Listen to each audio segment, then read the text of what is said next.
comfortable playing this champion. We'll see if it gets taken away here on this this last go through here, because as you mentioned, Shanks is so good at it. Interestingly, we have seen, Tarzan go for not necessarily always these carry junglers so far here this split. His first game of the entire season whipped out a Maokai, which was maybe a little bit unexpected here for just the player that we have known him for. Not going to be the Yeon ban, it's going to be the Yorick takeaway early. As we mentioned, that Scion that was so highly prioritized, not going to be up for the running. But Tarzan's going to lock in this Trundle. Had a really good showing on it against Weibo in their last series. Interesting. So the Trundle has been seeing a lot more play. This is another Monki invention, something that he really popularized during Split 2. So a big takeaway from them. WE are going to respond with Rumble and Taliyah, so great team fight setup when we see from them. It means that Cube should have a bit of an easier time playing the lane, but come to team fights, that has been the big problem for Team WE, so I'm reluctant to see them actually perform on this, as even in their last Rumble game, we did not see Cube get very involved with the rest of the team. And this allows for now Flandre to go for that counter pick in the Ornn, neutralize the laning phase. And AL now have so many ways of making a flashless Taliyah extremely miserable. Yeah, I mean, just a lot of crowd control that will be very hard for Karis to escape from. However, just a lot of OPs overall for Team WE, and we'll see if they're able to pilot it is the bigger question here. Alistar locked in on R3, I should say, to round out our first rotation here for Vampire. To get into the second phase of bans, a little bit of a disparity here as W have not locked in a jungler, AL have not locked in a support. And Smolder could be something that they're looking for early. If this game is going to go late, you don't have a ton of interaction coming in from AL. It's really just this Trundle being empowered by the Orianna, giving him some more movement speed. Second phase of this draft, I want to see what WE are prioritizing for AD carries. The Ezreal has been very popular for Taeyoon. You also have things like the Jhin still up on the running. Sivir has really risen in priority, especially going into Split 3 specifically here in the LPL. And so not surprised to see that one taken away, but still a lot of really powerful things for Taeyoon to pick up here. I could actually see Jhin here for WE. We've been talking a little bit about some of the range that they might have with the Taliyah and Rumble, and if Jhin is rotating from another lane, it allows for him to play more of a supportive style, kind of a secondary DPS, especially because, again, this is a Monki team. If there are plays happening in the river with Vampire and Monki, a deadly flourish from long range that maybe someone on AL is not expecting could set up for a pick, or at least a summoner spell. Seems like right now, Taeyoon is kind of hovering through them. The priority has been on Corki. Does mean that right now with Vampire and Taeyoon, they should have the lane prowess, and this is at least giving Monki setup for counter pick in this matchup and some lanes that he can work around. Slight takeaway for Hope as well. He's had some really good showings on the Corki specifically, even going into the start of split number 3.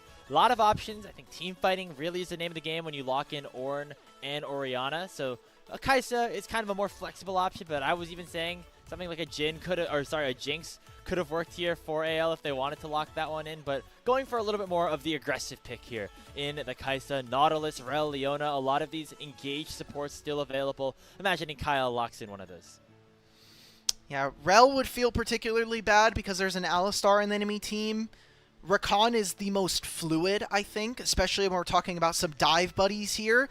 This feels it's going to be our jungle matchup now, because Trundle is so empowered. He has a lot of different ways of applying plasma procs so that Kaisa can catch up with him. And one of the things that we'll have to watch throughout this game for Team WE is, with this Taliyah wall, how can we create terrain versus Tarzan? Can we force him into a position where Tarzan is trapped on this Trundle? Because outside of him not having flash, he cannot get away from this. And I like this from Monki. Taking the Jarvan now gives him some early game power that he can make stuff happen in the first few minutes of the game. And again, creating terrain versus Trundle, putting him in a position where he can't move out. I like this answer from Team WE. A lot of terrain. As you literally mentioned it, the Jarvan gets locked in. You add the Cataclysm to the Weaver's Wall, then you stick an Equalizer over the top of it. Hey, that's a recipe for success if you're Team WE. The formula is there. But AL just have a lot of easy-to-execute go buttons as well. You have the quickness, you have the shockwave, and of course the Call of the Forge God to just instantly start an engage, instantly start a team fight. and hope on this Kaisa is going to have to be contained if Team WE want any chance at going with a win to start off this series. An important one. Again, just the fact that this series has long-standing implications for the rest of the split. AL losing this could maybe be a spiral, but for sure impact their seeding going into playoffs. And for WE, finding any kind of win maybe gives them that jump start that we saw from them in Split 2 to bring this team back to the high highs that they were able to reach midway through 2025. I remember WE in Group Ascend last split never were the favorites against any of the teams really that they ended up facing off against, whether it was the Weibos, the JDGs, the top esports who they beat in the playoffs, always kind of the underdog. And they're kind of sticking to that same trend at this time around. They're going to eventually have to pick up one of these upsets. Will it be here against the defending champions in their home arena in Xi'an? We'll find out right after this as game number 1 is about to begin.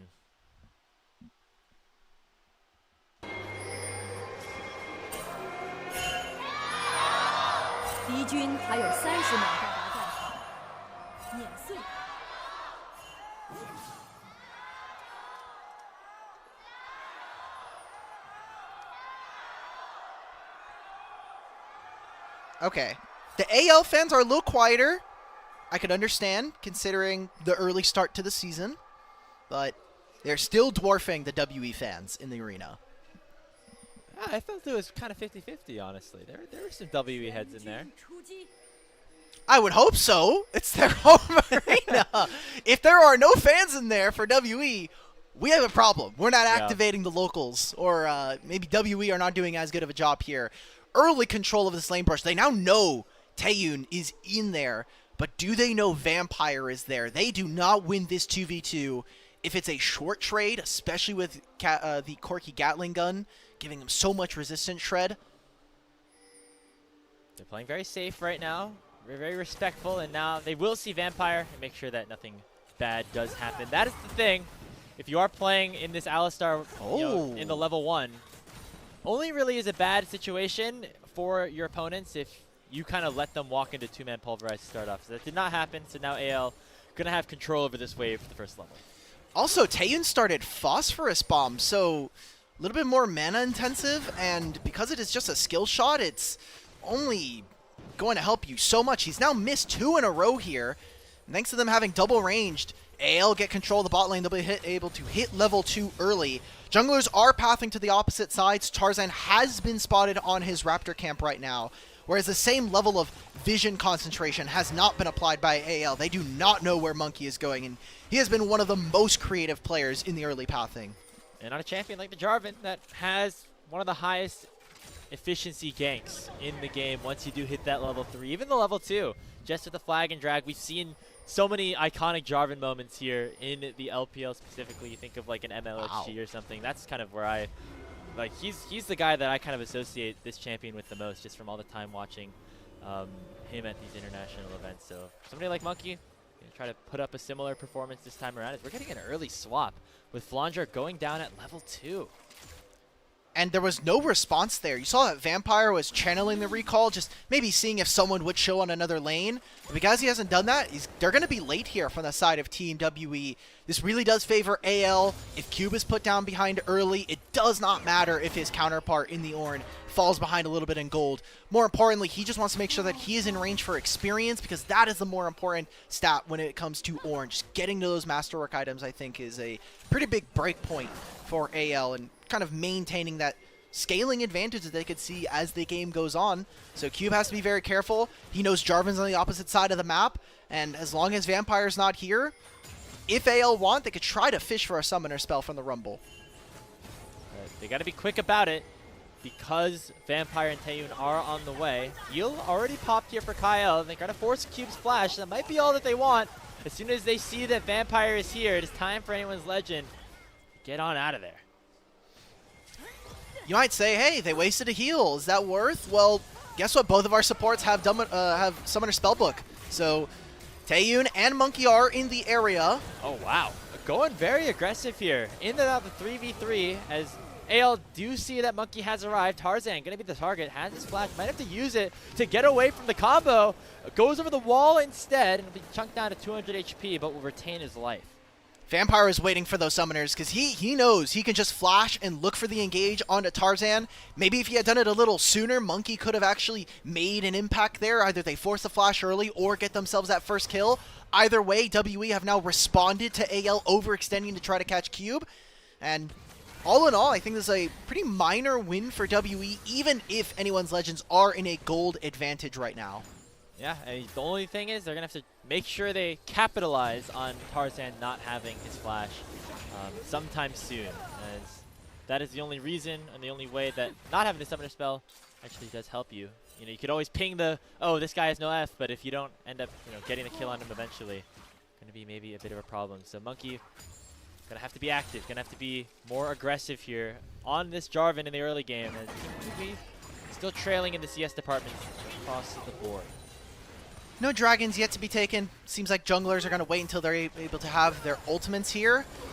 A side effect, hold that as Kael takes a lot of damage. Should be fine.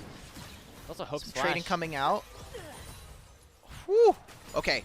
What I was going to say, Grapes, is because we activated the swap at 2:30 instead of maybe waiting for the third wave to crash, is both of our top laners have saved teleport. So if there is a play in 2 minutes time, whether that is around the grubs or the dragon that is still up and available, our top laners can actually get active and more impactful with these fights than maybe we'd have seen otherwise. That is true. I mean, that's just another little intricacy that's been opened up by the lane swap as we are playing in that kind of backwards mode right now. It is Monki actually starting up this first dragon of the game. Tarzan is on the opposite side of the map, so might be able to set up some extra vision and priority around the top side of the map, but no guarantee that this means the grubs go over. So small win in favor of Team WE on the objective front. However, now Taeyoon's going to get knocked up here by that grand entrance. Hope looking to try to finish off those plasma stacks. Taeyoon has his flash. Vampire doing a nice job to body block, so it looks like WE will escape and get out here with a small win. To grab the dragon, still a minute and a half before this before these grubs. And I like what we've been seeing from AL's laners so far. Hope and Kael applying pressure onto Taeyoon and Vampire.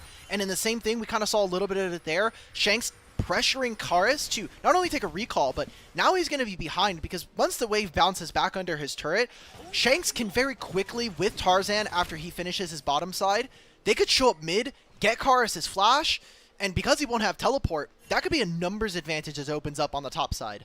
And quietly also for Shanks, opening up a pretty sizable CS lead and collect some of it after this wave comes back into his turret. But sitting around 10 or so, he's got a 200 gold lead over Karis. This is, again, a player that has been, some of the reason that AL has been maybe underperforming a bit to start off this split number 3. Hasn't had those superstar showings like we had seen from him at the likes of MSI. So having a good start to this game number 1 on a champion like the Orianna that is fairly simple to execute in some of these team fights is going to be a good sign. We're 20 seconds away from these grubs spawning. Interestingly enough, though, Tarzan's on the wrong side of the map again. 20 seconds until this objective spawns, and he's doing Krugs.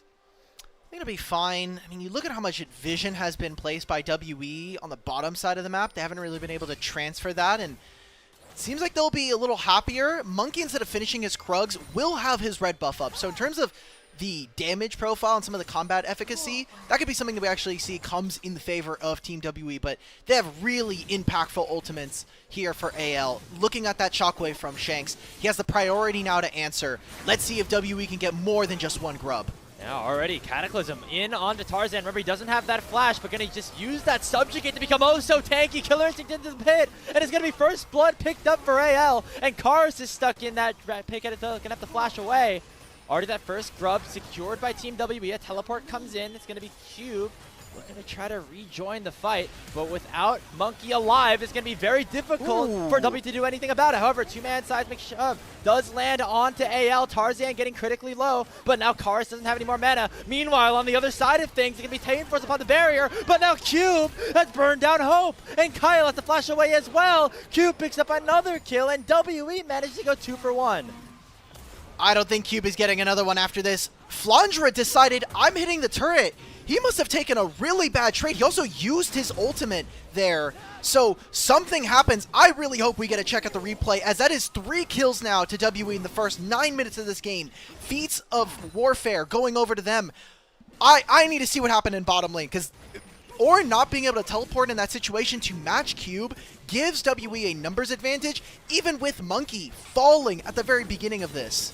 I mean, you take a look at the health bar. I mean, just maybe got chunked out there, as Tarzan used the subjugate very early to try to survive the initial play. That means he did not have it later on. I just don't understand why we're going for this as WE. I mean, Karis wasn't able to move in. The bottom lane had actually gotten trapped there. And yeah, we get to see it in the minimap there. He had used the Ornhorn to try to clear the minion wave. That's just a huge mistake from Flandre. I guess from that point he recognized, look, I'm not going to be that useful for this fight anyway. I might as well grab this wave, push the rest of that bottom wave. But AL put themselves in a really tricky situation, and I loved the kind of fight that we got here from Team WE. And really nicely done by Cube, you know, setting up around that terrain, getting a nice equalizer down, and getting himself 2 very, very big kills as Team WE have evened up that gold lead, and they pick up all 3 of the grubs and the first Drake, so they're really in control of things in terms of the feats of strength. And they're looking for more. Onto a flashless Shanks. He gets himself away from the seismic shove. Really nice movement coming out for the mid laner of anyone's legend. Not enough to get a kill back, though. Might end up being a difference now that Tarzan and Kael have arrived. There goes that quickness, and Karis will go down. What? They land another knock on the Vampire. Where was he going? Thought he could survive through that unbreakable will, but just absolutely gets dismantled by Tarzan. Okay, Shanks absolutely just bodied the hell out of Team WE. That shockwave stopped Vampire in the middle of his combo. There's that picture-in-picture of what happened in this wave. This was for 3 minions here. What the hell, Flandre? He tried to cancel the TP. He just didn't know where it was. Yeah. Yeah, we got to see the punishment there from Monki. He knows that Shanks doesn't have flash, so let's try to make a fast play onto this mid lane, open ourselves up potentially for a dragon timer. But with that backfiring, I think that Team WE are going to have to go back to the drawing board. Maybe they make a play onto the top side of the map, but I'm going to get the mini-map right now. There are so many wards in their top side jungle, thanks to anyone's legend. A pretty back and forth sequence there. What looked like WE putting just another dagger into AL with that play mid ends up actually bouncing back around as anyone's legend is able to pick up 2 kills, both into the hands of Monki, who now has that Trinity Force unlocked and will become a very big presence here if they want to fight for this second dragon. If AL want any chance of securing the feats of strength, they're going to have to take this one down, and it looks like they want to contest it.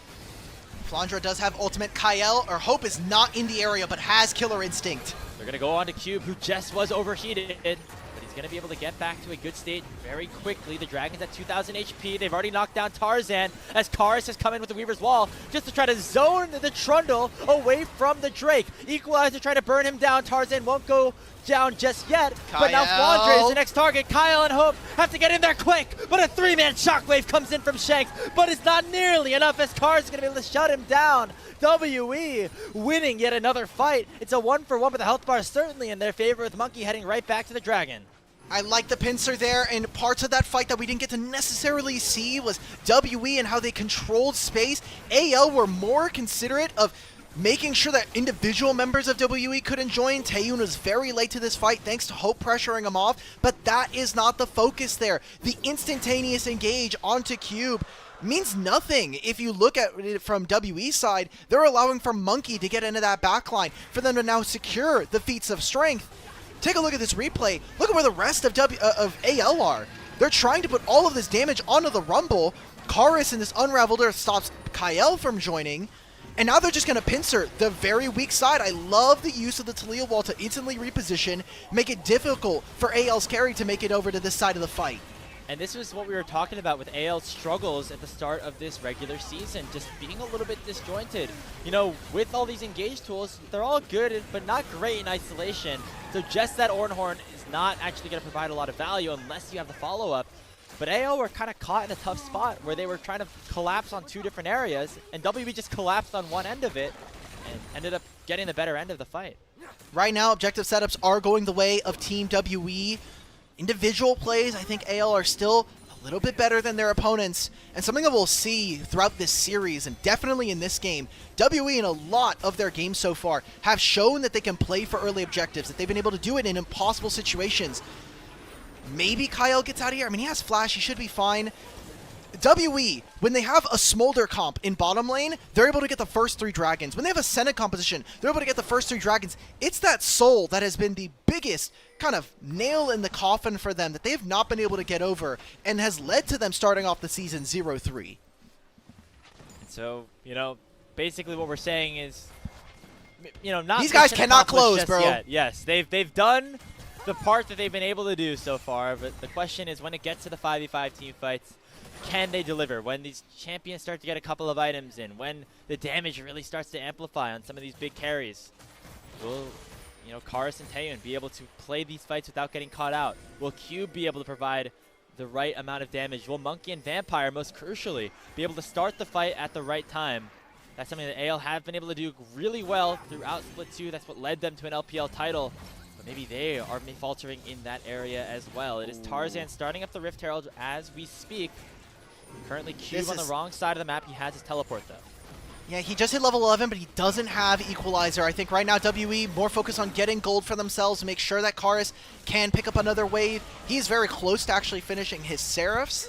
He's going to get the teleport invested here by Shanks, as Flandre had to move preemptively to be a part of that fight. That turret is almost going down, and with WE having 3 grubs, I expect within the next 3 minutes that W are going to at least have a single turret to their name, and now they're pressuring the rest of AL away from this top side, taking camps away from Tarzan.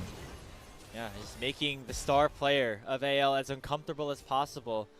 That is who W want to play through, right? It's Monki, who's had himself a pretty good game so far, I will say. Somebody that we were hoping to see a little bit more of after maybe some underperformances in the first 3 games of the regular season. But, you know, we see the record as 0-3, right? It's not necessarily just like they've lost to everyone. They've picked up 2 games against some pretty quality opponents so far. They just have, the question has been finishing off the series, and they have not been able to do that just yet. Grapes, are we qualifying JDG as a good team? I was more thinking Weibo, but, you know, fair enough. They got Fair owned enough. by IG, so we know which way that goes. But Weibo, they had a winning record up against up until that point in the year, right? Like they were, I think, 5-1 all time versus them in 2025, and unfortunately they did end up falling. This WE roster has been so fun. They're a team here in Group Ascend that have no real superstar names, but we're able to take heads in split number 2, especially with Monki, who finally found a starting spot of his own. You know, he's been kind of a backup dancer to Jeje over on EDG for a while, and now that he gets his own starting spot, I think he's earned himself some pretty goodwill. And I mean, even going into 2026, I very much expect him to be a team captain. Yeah, as looks like the team captain of AL is doing pretty good too, as he just completely jumps Cube and takes him down. Nicely done here by AL to get a little bit more gold on the board. They have stabilized things quite a bit. However, his topics and sights will now turn to this next dragon spawning in 20 seconds, and W want to make a play mid before that. I don't think this mid-wave matters now. We're getting a flank teleport coming in from Flandre. 15 seconds on Cube. Is canceled. There's no charm because of that purity from Tarzan. Now he's at half HP. Flandre, though, with a massive flank with the call of the Forge God's going to be able to take down Taeyoon, and they land the shockwave out of Karis as well. Hope the Killer Instinct will take down the Talia, and both carries for WE have fallen right as the dragon spawns. Something that happened in AL series or in WE series just before this versus JDG. Cube got caught multiple times on a side lane, and now it's happening yet again. He gets caught in top lane. AL immediately make the transition around this dragon and stop WE from getting to soul point here. A crucial pick needed in this game at 18 minutes keeps AL back in this series. They even dropped the Herald during this, so they're going to get damage onto the mid turret. I love the fact that they are able to find this flank. A single ward here not only finds Taeyoon, but gets summoner spells out from Team WE. And, you know, in that last dragon fight, Flandre had to call the Forge God, but it was so disjointed from the rest of his team. Barely found any value. This time, he was there at just the right moment. Everybody, all 5 members, able to collapse upon Taeyoon and Karis, the main carries right now for this team, the main damage dealers. And once they're down, there's no hope for WE to try to take that Drake. Gold swings now in favor of AL, 1,500 gold for them. They've been able to maintain a pretty solid gold lead this entire game. But when we talk about AL, just coming into the year and even just now, their objective setups have been one of the reasons why they are the most consistent top-level team we've had in the LPL. And their win in Split 2 felt justified. Like, that was maybe even revenge for Demacia Cup in my mind. That should have been their title as well coming into that, but they weren't able to take that. Or they were able to take that versus Top Esports. I kind of want to see a little bit more out from AL now that we're in the back end of the year. Can they get over the woes? Yeah. Will this Split 2 be remembered as just a fluke, or is this really a legit team? Is a question we're going to have to continue to answer about AL because, you know, after 2 losses in a row, albeit against pretty good teams, I think all things considered, I think the wave of losses maybe when these questions started to rise up a little bit more. You know, AL, they're going to have to prove it again. I mean, the LPL is a league full of very powerful teams. That they're going to have to make sure they are Monki, on their A game here as Monki tries to go in for his red buff, but it's not his red buff anymore. It now belongs to Tarzan as he takes Monki down for the 2nd time this game. Well, Grapes, that is probably the worst time for Monki to die, because guess what? That's an Otacon being started now. Flandre and Shanks are hitting this. Cube does not have teleport. He's going to make his way over. This is just an objective that is never going to go over to Team WE. Let's get those waves pushed out. Let's pick up some more gold. Yeah, we can get that. And that pick right there might have just costed WE game number 1. Big pick onto the superstar jungler here. Tarzan finding Monki in his own red buff. Ending up picking up that Otacon in response. Gold lead up to 2,000. Flandre getting a little cute. Let's flash away. All good. That's my good Ornn top. top laner. He decided, look, I will use my flash to make sure Shanks gets his recall. Every mid laner is super happy with what Flandre just did. He's still going to pick up this wave. I mean, he also has Kael now coming through with Tarzan. Yeah, Tarzan's right back to business on the Vampires. Already at the pop the Unbreakable Will. Pillar doing a lot to just try to block off this Alistar. Flandre ends up taking a beating, but he gets the wave, which is exactly what he wanted. But now WE want to try to punish this low HP Ornn with Monki Flag and Dragon over the wall. They're not going to be able to find him. So WE will get a bit of a tempo advantage with the resets coming in from AL. This should be the turret for Taeyoon. Again, 3 grubs makes it very easy for WE to make it on out. Oh, and AL are able to trade that. 1 turret in trade. Ultimate doesn't land, so... I didn't see that. I don't know what's happening. Karis does lose his teleport. I thought that WE were going to make a bit of a bigger investment in topside and take more of Tarzan's camps. You see pings were coming out from anyone's legends. They didn't know whether or not those camps are gone, but Monki and the squad, they want to reset, get some eyes on bottom side here, and protect some of their solo lanes that are starting to come back out on the map. Tarzan is everywhere. Here in this mid game, it seems like no matter where you look, you think that, you know, maybe this is the opposite side of the map. Tarzan's right there once again looking to make a play, throwing out those pillars, trying to just be as much of a nuisance as possible, both in terms of counter jungling and also just slowing down what WE want to do overall. Having himself a very good game on the Trundle so far. He's built up a sizable gold advantage, and now with the Otacon buff, a little bit of an XP buff as well, waiting for that next dragon to spawn in about 30 seconds. That was the advantage that I actually gave over to Tarzan, is with this Trundle pillar, it makes it incredibly easy to find engages onto Karis, onto Taeyoon. You force out some summoner spells, maybe a mobility spell here and there. And something that we haven't seen quite yet in this game, and maybe we will later, is just Tarzan's ability to dictate or stop WE's engagements. You can use this to stop Monki from flag and dragging forward, or even Vampire if Tarzan has the hands for it. So I want to see AL, this is incredibly tough to break. Well, they do find the full combo on the Kael and take down the Rakan before he can use anything. So that is a big win for WE, but it's going to cost Monki about 75% of his HP bar, and that's not a good sign. Sombrero again, it does not connect. Shockwave misses for Shanks. Not a good sign for AL. They lose their support. They lose their mid laner's ulti. And now this Vampire Dragon just Fight's gonna be much TP'd. more difficult. Vampire with a spellbook teleport. Going to be able to land a huge knockup with the Shanks. 3-man Cataclysm. But the Call of the Forge God is big. Hope still untouched on the back line. He's going to try to cook here in this fight. Taeyoon Taeyoon to the back line. And Hope is going to try to rip apart Team WE. They pick up the ace of the 4v5. That is Hope from MSI, ladies and gentlemen. His Kai'Sa completely cleans house and rinses WE. A second dragon goes over, and the start of this fight again. All about Tarzan on this Trundle, putting Monki into difficult situations. We wanted to see more terrain, more abilities to stop Tarzan from ever being able to join the fight, but the backline carries come true. And AL now, they had the Otacon, they got the Dragon, and they finally broke open this mid-tier 1. The start of this is so great. This is a 3-man knockup here from Vampire, but where's the rest of the team? I mean, Taeyoon only just now has arrived. Karis did not get the perfect setup with this Talia. I don't know what else to say. I mean, even without the shockwave, this looked easy from anyone's legend. And you can never blame WE for going for this play. You have the numbers disadvantage. You see a big cooldown down on one of the big carries. They just got outplayed.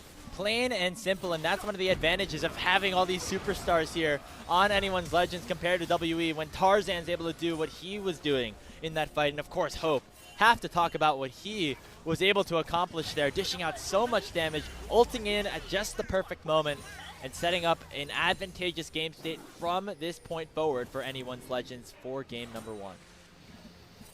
Now AL in a super commanding lead. It is only 4,000 gold, but you talk about the range advantage that they're going to have. This was going to be two compositions that really pitted the junglers against each other. We talked a lot about for AL that Tarzan feels empowered. You're going to have a Rakan and an Orianna augmenting all of your ability to play this game. Teleport from behind. They're going to try to collapse out of Tarzan, but that guy's way too tanky for just Vampire and Monki to be going for him. The equalizer not even finding a ton as Monki is the first casualty. Taeyoon is just stuck in the pit. He's going to have to valk away, but it's going to be all too late. It's a double kill for Hope, and the chase down will continue. Shanks finds Taeyoon with a shockwave, and underneath the tier 2 tower they go. Zero regard for the turret whatsoever. Another ace for AL, and Baron will be the next target. 5 for 0, Baron on top of that, and look, they're not going to even bother. They're just going to send Tarzan and Hope to finish this objective by themselves. Anyone's legends look like they have come back. Now, two things to note. One, AL have been Game 1 Andes so far in LPL. They started off all of their series with a Game 1 win where they look resoundingly better than their opponents, but to close out a series is a different task for these guys. Just like we said with WE getting the soul, it's AL completing the series, but right now their game 1 team fighting just looks so much better than WE's. It's so tough for them, and you would think Alistar versus Rakan, you should be able to knock him away. You can even knock Tarzan away, but they invested a lot to try to take him down, and he has way too many stats at this point, even barring him using Subjugate and ripping that from his opponents. He is way too augmented in these fights. A single pillar allows for Hope to fly into that backline. A triple kill here for the Kai'Sa. And now, guess what, Grapes?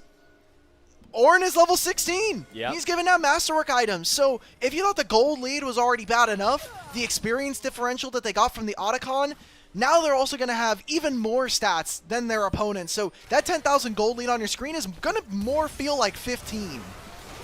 It's going to maybe feel like more with the Baron buff in their hands, looking to try to expand that lead to even further heights. The tier 2 tower in the bottom lane currently being targeted. Flandre pushing a wave mid, so they're playing on 2 different lanes, which is generally what you want to do when you have this Baron buff open. WE looking for responses, but just not able to find the right plays at the right time. Whether it's a couple of bad clicks from Taeyoon, Monki going for the wrong engage. So far, WE have not been able to find their footing here in this game 1. They can play on 2 lanes, the ability to really flex between the 2 of them with the Kai'Sa and having Hope here. Jesus Christ, Vampire is gone. Let's wrap this game up, boys. And the pillar lands on the Karis as well. He's going to be an easy Call the Forge God target, but there's not enough follow-up for AL to continue the push. So instead, they'll take 2 inhibitors simultaneously as their consolation prize. Game not over just yet, but AL looks like they might try to push for Hope that 1-0 Kael can lead. teleport, and he still has Grand Entrance. From Kael. look for another engage. Again, Vampire dead for the next 9 seconds. There's a searing charge. It lands on both of the backline carries. And Flandre sets up his team for success. Monki with the Cataclysm, not even to find a single kill. Vampire respawns, but it is all too late as Tarzan is still tanking up everybody on WE. Another shockwave for good measure sets up a triple kill for Shanks. A quadra kill at that. And it's a 24-6 slaughter. AL take game 1. Shanks is still looking like the man, dude. Like, I am so impressed with the level up that this player has had over the last year and a half. Even looking at WE or looking at Anyone's Legends last year, Shanks was starting to make improvements, but I think some people still had questions to the level of his gameplay. I think we really got to see it in his series at MSI, and now here back in the LPL for Split 3, he looks super clean, man. I am so happy that Shanks is doing this well. Yeah, there were some moments like, you know, in the Weibo series and the BLG series that we're gonna bring myself I'm trying to pull you back down to me, over. brother. I'm trying to pull you back in. Where maybe Shanks didn't have like the best moments one way or the other. Had some slight miscues and things like that, but fully look back here against Karis. Whether it was in the early game where he generated like a 15 CS lead kind of by himself at the 10-minute mark, or of course some of those big team fights where the shockwaves really did come to play. There was a couple of whiffs. We're not gonna necessarily forget about that, but for the most part, we are excited to see this player back and kind of in form for the big moments, which are the team fights, of course. And for WE, that was a tough game. We started off the early game. I'm gonna yet again call out our producer. We were 8 minutes in that game, and there was one from Kelsey Moser. My face when WE are going to Worlds. Not happening. Not happening after 15 minutes. That game was completely dusted for them. As we got to see that WE, not too many plays around trying to include Cube, and the flexibility of this Talia from Karis never really got off because they never had control of side lanes, and coming into fights, once Monki was dead, they had no ability to go forward.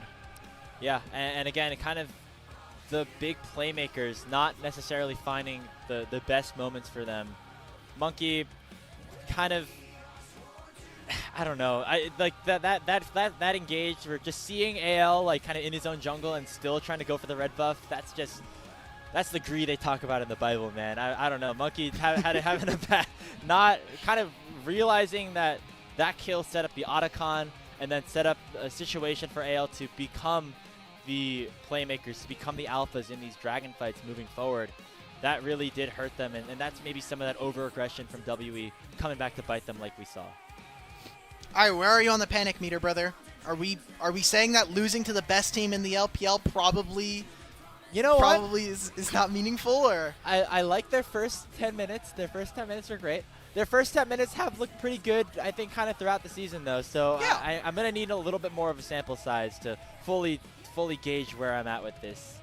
As we take a look at the full damage charts and everything like that, I feel like WE, they like felt like they knew what they were doing at, like, for the most part, like when it came to these team fight setups, like, oh, we one-shot their support, we burn the shockwave, let's go fight around this dragon. Then at that point, it comes down to some of the execution, some of the micro mechanics that ended up kind of not allowing them to succeed in this game. Some of these fights I will give them credit for. They just didn't know that AL were there. I think the pit where we saw Tarzan go into his red buff, or Tarzan, when Monki went into his red buff, we're like, oh, yeah, he just got picked out by 3 members of AL. He wasn't expecting for Trundle already be starting his red buff. So I can get that. There were some great positions, and just how AL set up vision is going to be a difference. That's, I think, just a kind of a symptom of W are not playing at a higher level. Higher level teams are going to punish you for vision control, for creative wards that they're able to grab down. This is one of them where we got to see Ornn come through and completely turn a fight for this team. That's so cool. This comes down to how Vampire and Monki are walking around the map and getting any kind of wards. Yeah, and some big positioning errors from Karis and Taeyoon, I think, really were the things that doomed them. I mean, this fight, this was just Hope kind of having his LPL Kaisa moment. You know, you're going to have those kind of once a series here. Played this excellently. You know, the Cataclysm landed on a lot of people, not onto Hope. But the rest of the fights for WE, I felt like there were some pretty severe mistakes from Karis and Taeyoon that resulted in them going down. Like this one, he doesn't know. He's like, oh crap, there's a Trundle taking it, and now the rest of their team is here. Okay, not much for me to do in this instance. But yeah, the solo lanes, I feel, once we saw Cube get out of lane and have more of a handle on the game, he was kind of invisible, and that's why I typically don't love the Rumble for WE. I don't think that they use it in particularly great spots, and the equalizers, the way that this team likes to play, needs to be slower, especially with a Rumble. So now that that champion's off the table, we can kind of start to talk about Fearless as well. Sion, a big champion for these two teams, and one that is still here in Fearless. And we imagine WE swapping back over to that blue side, and we wonder if they will decide to try to ban this away. Will AL, now on red, want to make sure that Cube doesn't get his hands on it, as it has been the only champion that he's been able to get a win on this season so far. A lot of questions that we still have yet to be answered, as I've once again teleported up at the top of our screen. Please, stay by with us. We don't know exactly why this is happening, but we are working on a solution as we speak. I promise Kelsey in the background is working her damn hardest to make sure that the package is working out. Man, we need someone like we need a copy pasta of like spam this poser to help Kelsey. But I don't know who the poser would be. I don't want to do that to ZDD. That emote is too good. I don't want to do that to him. It can't just become the Kelsey emote. It has to live on its own. Speaking of EDT. Yeah, we do have a Kelsey Despair, I guess. That is an emote that we do have. Who's our MVP? Could be Tarzan, honestly. I feel Tarzan definitely played a lot of this game very well. I wouldn't be surprised if we gave it over to Hope. Tarzan, I think most consistent game. Shanks and Hope both had very good team fights, but also had some, I mean, I don't think Hope had a bad showing, but he really just had that one team fight that he really was able to play well. I want to sneak in a Kael vote real quick if we can get it. Okay. Kael was playing very nasty on this recon, but it's going to go over to Tarzan, gets his first MVP, and let's see if AL can close out the series. Again, WE are not the likes of a Weibo, of a BLG, but they have shown from anyone's legends some difficulty in closing out the series so far. That is the big question. It's step one, not just the finality of it, with AL closing out the full best of 3. They have won game ones in every single one of their matchups, but have not been able to seal the deal. Will they be able to do it against here, WE, or will their loss streak continue? We'll find out in just a little bit. But before we move forward and before we send things over to a short break, we want to give a big shout out over to our Ko-fi and YouTube pages, but specifically our Ko-fi. If you would like to support us on LPL English, you should consider becoming a Ko-fi member. It is the best way to support the LPL English project, since the vast majority of your contributions will go directly to the show, as in comparison to like Twitch or YouTube subs, where maybe it gets a little bit more split up. A lot of the initial payments go into upgrading the broadcast, but a huge bulk of it pays on-air talent and content creators like us. So you can subscribe to our Ko-fi. It is linked in the chat to unlock perks like early access to content and the ability to ask interview questions for our unique on-site interviews. Thank you so much to everyone who has supported us on Ko-fi. We encourage you to do it if you have not already and you are financially able to. Link down below. We'll be back with